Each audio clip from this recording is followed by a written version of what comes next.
जय श्री राम दोस्तों। Stock market सीखना है आसान भाषा में, आइए बताते हैं।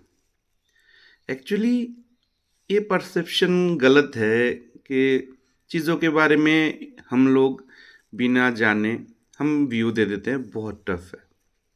लेकिन स्टॉक मार्केट कुछ और नहीं है, एक प्लेटफॉर्म है जहाँ पे लिस्टेड अनलिस्टेड कंपनीज शेयर्स, अपने शेयर्स जो होते हैं उधर बाई सेल होता है। तो उसमें ही ये है, सबसे पहले था हमारे पास बीएससी। बीएससी के बाद आया हमारा एनएससी। तो अभी ज़्यादातर लोग प्रेफर करते हैं एनएससी में ट्रेड करना। तो एनएससी में ट्रेड करने के लिए तीन चीज़ें हैं। सबसे पहली चीज़ जो एक बिगिनर्स को जानना चाहिए वो है एनएससी काम करता है NSC cash, future and option. तो इन तीनों पोर्शन में से जो कैश सेगमेंट है जिसको हम बोलते हैं स्टॉक कैश, स्टॉक कैश में हम बाई करते हैं, सेल करते हैं, जिसकी कोई भी आप 1 शेयर भी खरीद सकते हो, एन नंबर शेयर भी खरीद सकते हो। वो आपके पास कितना पैसा है उसके अकॉर्डिंग आप खरीद सकते हो, जिससे आप होल्ड करके लाइफ लॉन्ग भी लेके जा सकते हो एज योर वेल्थ। और दूसरी जो बात है वो है एफ एंड ओ, जो फ्यूचर एंड ऑप्शन कहते हैं। उसमें एक्सपायरी होता है, ठीक है। महीने की लास्ट ट्यूसडे को एक्सपायरी होती है, इससे पहले लास्ट थर्सडे को था। एफ एंड ओ की एक्सपायरी होती है। एफ एंड ओ में स्टॉक्स भी आते हैं, इंडेक्स भी आता है और इंडेक्स ऑप्शन भी आता है। लेकिन उसमें एक क्लॉ है, जो निफ्टी 50 है, निफ्टी की एक्सपायरी वीकली होती है। मतलब हर मंगलवार को उसकी एक्सपायरी हो जाएगी। उसकी मंथली एक्सपायरी तो होती है, लेकिन वीकली एक्सपायरी भी होती है। तो ट्रेड जनरली उसके ही ऑप्शंस वगैरह में ज़्यादा होते हैं।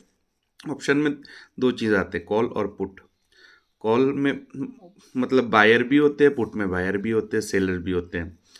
तो जो सेल करते हैं ऑप्शन को उनको हम बोलते हैं राइटर्स, और जो बाय करते हैं वो ऑप्शन बायर्स। तो फ्यूचर में जो भी हमारे ट्रेड्स होते हैं वो क्लोज करने होते हैं एक्सपायरी से पहले ही।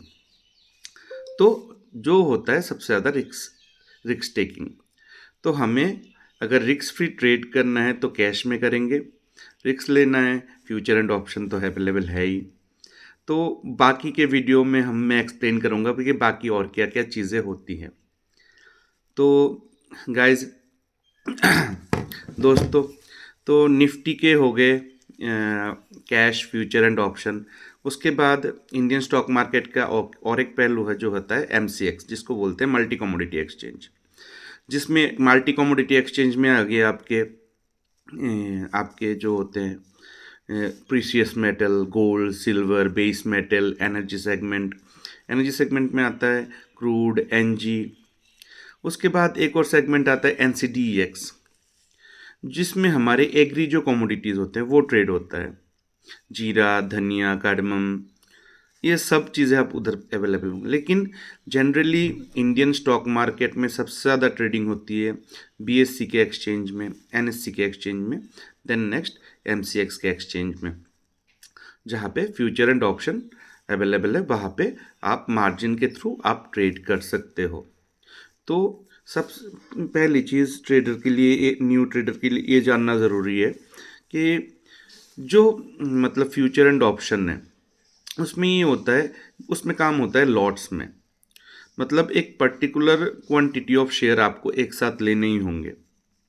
जैसे निफ्टी का अभी 75 है, उसके बाद डिफरेंट अलग अलग शेयर्स के जो है अलग, रिलायंस का लॉट साइज 550 का है। तो ऐसे एफ एंड ओ में वो लॉट साइज के हिसाब से होता है। तो आपको अगर ख़रीदना होगा फ्यूचर एंड ऑप्शन में तो पूरा लॉट सोच लो, निफ्टी का 75 मतलब क्वांटिटी है, तो आपको पूरा 75 क्वांटिटी लेनी पड़ेंगी। तो ये फ्यूचर एंड ऑप्शन में ये लॉट्स में काम होता है। और जो स्टॉक कैश है उधर होता है एक एक शेयर, आप एक शेयर भी ले सकते हो, एन नंबर ऑफ शेयर ले सकते हो, और उसी शेयर्स के थ्रू जो होता है ना वो आपकी बनाती है वेल्थ, जिसको आप कैरी कर सकते हो लाइफ लॉन्ग। तो आप अगर सही शेयर में कैश में बाय करके रखते हो, जैसे हम बहुत स्टोरीज सुनते हैं, एमआरएफ का शेयर 700 रुपये में खरीदा, वो आज 1.5 लाख रुपए है। फिर इन्फोसिस के शेयर में 1990 में अगर आपने खरीद के रख दिया होता, आज ये होता वो होता। भाई ये होता है कि नहीं होता, जब तक आप रखोगे नहीं करके तब तक आपको कैसे पता चलेगा। तो बी इन्वेस्टेड। और इन्वेस्टमेंट के भी बहुत सारी चीज़ें होती है। मैंने तो ये इन्वेस्टमेंट में आपके आगे आप स्टॉक्स बाई करके होल्ड कर सकते हो। इसके अलावा ईटीएफ्स होते हैं, गवर्नमेंट ईटीएफ होता है। आप टर्म्स सुन लो, बाकी चीज़ें आप गूगल में भी, आजकल मॉडर्न ज़माना है, चैट जीपीटी में अगर आपको चीज़ों का नाम पता है तो पूरे डिटेल आपको पूरा मिल जाएगा। तो मैं की पॉइंट्स बोल देता हूँ। आपके म्यूचुअल फंड वगैरह हो गया, सब कुछ हो गया, ये सारी चीज़ें आपको आराम से अवेलेबल हो जाएंगी जो आपके इन्वेस्टमेंट के लिए ठीक है।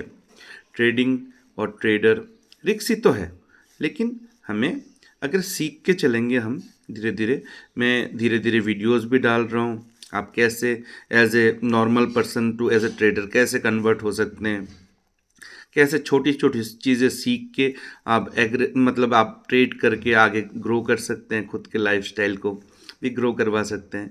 तो देखते रहिए।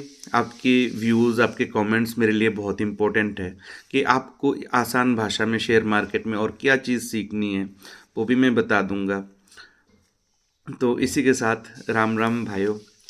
अगर मेरे वीडियोस आपको अच्छे लगते हैं, like share and comment and subscribe करना मत भूलना प्लीज़।